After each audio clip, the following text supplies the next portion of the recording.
రానున్న రోజుల్లో రియాలిటీ రంగం మరింత దూసుకెళ్లిపోతుందని క్రెడాయ్ హైదరాబాద్ ప్రెసిడెంట్ వి రాజశేఖర్ రెడ్డి గారు రియల్ సిటీకి స్పెషల్ ఇంటర్వ్యూ ఇచ్చారు. Let's have a look.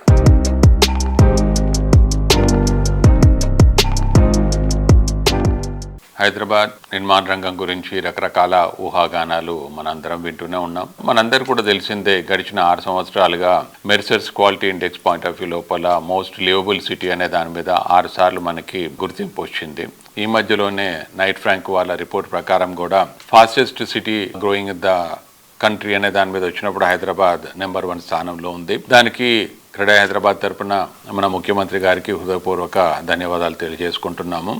అయితే దాంతోపాటుగా సంవత్సర కాలం పూర్తయిన సందర్భంగా కూడా క్రెడాయ్ హైదరాబాద్ తరఫు నుంచి, నిర్మాణ రంగం తరఫు నుంచి కూడా శ్రీ రేవంత్ రెడ్డి గారికి అలాగే గవర్నమెంట్ అందరికి కూడా శుభాకాంక్షలు తెలియజేసుకుంటూ, ఇంకా ఈ వచ్చే 4 ఏళ్లలో ఒక పాజిటివ్ మొమెంటం క్రియేట్ చేసే దిశ లోపల కూడా ప్రణాళికలు చేస్తూ మా నిర్మాణ రంగాన్ని ఇంకొంచెం ఉత్తేజకరంగా ఉండే విధంగా కూడా కొత్త కొత్త అనౌన్స్మెంట్స్ కానీ ఇవ్వాలని కోరుకుంటూ, ముఖ్యంగా చెప్పాలనంటే హైడ్రా అనేది కొంత ఇబ్బందికరంగా పరిస్థితి క్రియేట్ అయినా కూడా దాంట్లో ఉన్న ఒక నెగిటివ్ ప్రొపగండాన్ని తిప్పికొట్టి గవర్నమెంట్ వైపు నుంచి నిర్మాణ రంగానికి అష్యూరెన్స్ ఇచ్చిన ముఖ్యమంత్రి గారికి, డిప్యూటీ సీఎం గారికి, ఉత్తమ్ కుమార్ రెడ్డి గారికి కూడా నిర్మాణ రంగం తరఫున ధన్యవాదాలు తెలుపుకుంటున్నాము. ఎందుకనంటే ఒక రకమైన స్తబ్దత అనేది వచ్చిందనమాట. చాలా కన్ఫ్యూజన్ క్రియేట్ కావడం జరిగింది. దాంట్లో నుంచి ఆ క్లారిటీ ఇచ్చి ఎప్పుడైతే గవర్నమెంట్ వైపు నుంచి జిహెచ్ఎంసీ కానీ హెచ్ఎండి కానీ పర్మిషన్ తీసుకున్న ప్రాజెక్టులకి ఎటువంటి ఇబ్బందులు లేవని ఒక అష్యూరెన్స్ ఇచ్చిన తర్వాత పాజిటివ్ సెంటిమెంట్ క్రియేట్ అయింది. ఇప్పుడు రెగ్యులర్ సేల్స్ అనేది పికప్ అయిందని చెప్పొచ్చు.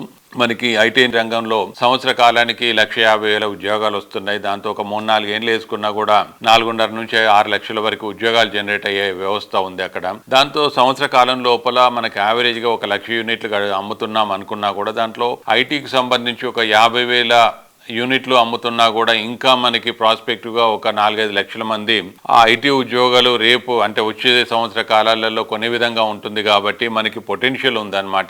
దానికి అనుగుణంగా గవర్నమెంట్ ఆలోచించి ఎక్కడైతే ఏ ఏరియాలో డెవలప్మెంట్ అయితే బాగుంటుందనే దాని మీద, ఇన్ఫ్రాస్ట్రక్చర్ మీద ఫోకస్ చేసి మాకు నిర్మాణ రంగానికి సంబంధించినంత వరకు బిల్డర్స్కి కూడా ఒక ఈజ్ ఆఫ్ డూయింగ్ బిజినెస్ కింద పర్మిషన్స్ కానీ త్వరితంగా వచ్చే విధంగా కూడా చేస్తే కూడా చాలా ఎంకరేజింగ్గా ఉంటుంది. దాంతోపాటుగా చెప్పాలనంటే ముఖ్యంగా గవర్నమెంట్ వైపు నుంచి కూడా తీసుకున్న కొన్ని విప్లవాత్మక నిర్ణయాలని చెప్పొచ్చు. మూసీ రివర్ ఫ్రంట్ అయితే మీ, త్రిబుల్-ఆర్ అయితే మీ, తర్వాత మెట్రో ఫేజ్ 2 ఎక్స్పాన్షన్ అయితే మీ, ఇవన్నీ కూడా ఒక సరైన దిశ లోపల ముందుకు వచ్చినప్పుడు ఇంకా నిర్మాణ రంగానికి చాలా వరకు ఉత్తేజకరంగా ఉంటుందని చెప్పొచ్చు. ఈ సంవత్సర కాలం కంప్లీట్ అయిన సందర్భంగా ఇంకా వచ్చే 4 ఏళ్ళు కూడా ఇంకా మా నిర్మాణ రంగానికి చాలా బాగుంటుందని ఆశిస్తూ, మా ఇండస్ట్రీకి సంబంధించి ఇంకొంచెం మాకు ఉత్తేజకరంగా ఉండే విధంగా కూడా కొత్త ఇన్సెంటివ్స్ ఇస్తారని ఆశిస్తూ, హైదరాబాద్ నిర్మాణ రంగం ఇంకా ఎదుగుతుండే దిశ లోపల రేట్లు పెరగకముందే ప్రతి ఒక్కరు కూడా మార్కెట్ బాగుంది, మంచి ప్రాజెక్ట్స్ వస్తున్నాయి, తప్పకుండా ఇల్లు అనే మీ కలను సాకారం చేసుకోండి. Thank you.